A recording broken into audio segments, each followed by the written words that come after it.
Deputy CM Vijay Sharma का एक और बयान सामने आया है। उन्होंने निगम मंडल की नियुक्तियों को लेकर ये बयान दिया है। उन्होंने कहा है कि प्राधिकरण के विषय पर मुख्यमंत्री चिंता कर रहे हैं। नवरात्रि से पहले इसकी सूची भी जारी कर दी जाएगी। निगम मंडल की नियुक्तियों को लेकर डिप्टी सीएम का ये बयान सामने आया है। उन्होंने कहा है कि प्राधिकरण के विषय पर मुख्यमंत्री चिंता कर रहे हैं, चर्चाएं कर रहे हैं और नवरात्रि से पहले इसको लेकर सूची भी जारी कर दी जाएगी।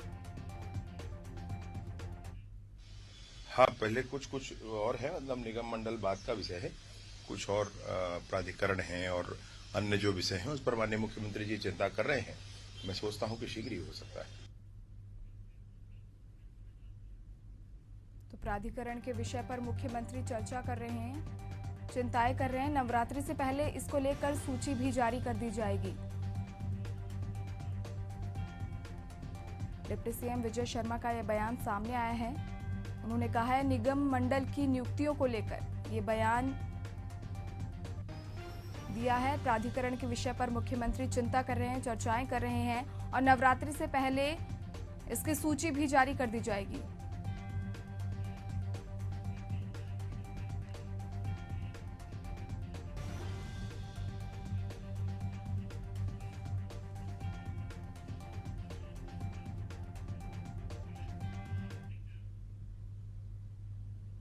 और चलिए इस पर ज्यादा जानकारी लेंगे हमारे सहयोगी नितिन से, जो इस वक्त हमारे साथ जुड़े हुए हैं। नितिन, सबसे पहले आरएसएस की ये अहम बैठक हो रही है, कई मुद्दों पर चर्चाएं की जाएगी। निकाय चुनाव हो, सदस्यता अभियान हो, बीजेपी काफी एक्शन मोड में नजर आ रही है। जी,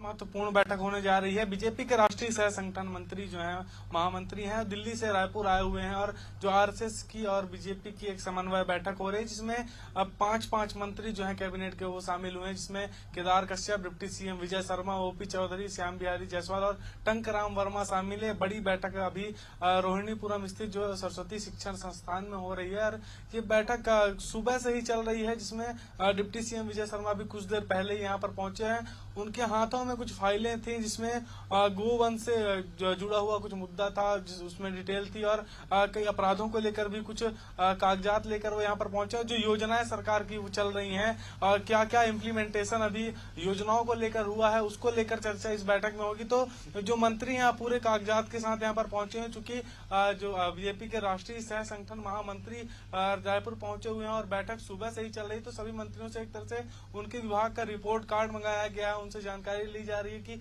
अभी तक क्या क्या योजनाएं लागू हुई हैं और जो घोषणा पत्र में वादे थे, जो मोदी की गारंटी दी गई थी, वो मोदी की गारंटी को लेकर क्या क्या अभी तक काम हो पाया और आने वाले दिनों में क्या काम होगा। डिप्टी सीएम विजय शर्मा ने भी बयान दिया है कि जो बैठक है समन्वय बैठक है और समन्वय आरएसएस और बीजेपी के बीच अच्छा समन्वय और जो आगे के मुद्दों को लेकर इसमें चर्चा होगी। जो मुख्य विषय रहने वाले हैं, विजय शर्मा का इस पर कहना था कि जो मुख्य विषय होगा, जो आने वाला दिन है उसमें किस प्रकार से काम करना है, इसको लेकर चर्चा की जाएगी। तो आज ये बड़ी बैठक होने जा रही है। इस बैठक में जो मंत्री हैं वो उनके हर एक योजना जो केंद्र सरकार द्वारा चलाई जा रही है, जो राज्य सरकार द्वारा चलाई जा रही है, इन सभी को लेकर चर्चा की जा रही है। लेकिन मुख्य बात इसमें यही है कि जो सरकार अभी तक काम कर चुकी है और आगामी दिनों में किस प्रकार से काम करना है, इसको लेकर चर्चा की जा रही है। साथ ही मुख्यमंत्री से भी कुछ देर बाद मुलाकात जो है जो शिव प्रकाश जी हैं वो करेंगे और उनसे भी चर्चा की जाएगी, उनसे भी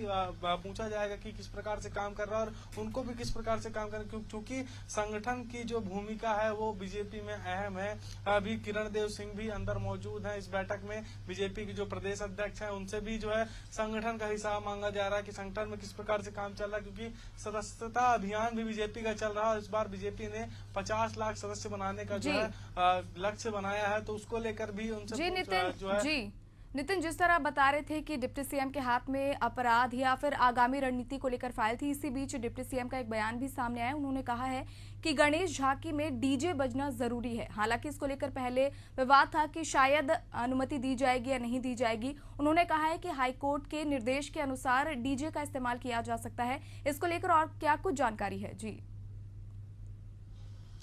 बिल्कुल, देखिए एक तरह से विवाद बना हुआ था डीजे बजाने को लेकर। झांकी में डीजे बजेगा नहीं कि बजेगा कि या नहीं बजेगा, लेकिन इस पर डिप्टी सीएम विजय शर्मा ने बड़ा बयान दिया। उन्होंने कहा है कि गणेश भगवान का त्योहार तो डीजे तो बजना ही चाहिए, तो इसको लेकर जो है डीजे बजेगा और कल जो झांकी है बड़े धूमधाम से निकाली जाएगी। तो जो डीजे वाले हैं वो कल डीजे बजा सकेंगे। लेकिन इसमें एक बात और विजय शर्मा जी ने कही है कि ये जो डीजे बजेगा वो हाई कोर्ट की गाइडलाइन के अनुसार ही बजेगा। जो ज्यादा साउंड वाले डीजे होंगे उन पर तो कार्रवाई होना बनता ही है, लेकिन मुख्य बात यही है इसमें कि जो डीजे है वो कम डेसिबल में ही बजे, जिससे दूसरों को परेशानी का सामना न करना पड़े। तो डिप्टी सीएम इस पे खुलकर सामने आए हैं और उन्होंने कहा है कि डीजे वालों से भी बात हुई है, उनकी जो धुमाल वाले हैं उनसे भी बात हुई है। तो तय यही हुआ है कि अब कल की जो झांकी है वो सूनी नहीं रहेगी, उसमें भी कल डीजे बजेगा और धूमधाम से जो है कल गणेश जी की जो झांकी है वो निकाली जाएगी राजधानी में, क्योंकि ऐतिहासिक पर्व है। रायपुर की झांकी बेहद फेमस है। तो एक तरह से अच्छी खबर है भक्तों के लिए, गणेश भक्तों के लिए, क्योंकि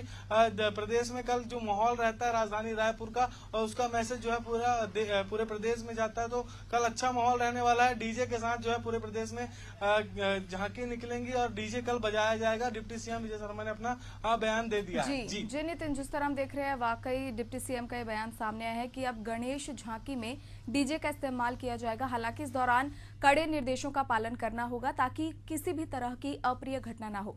नितिन, तमाम जानकारियों के लिए बहुत बहुत धन्यवाद।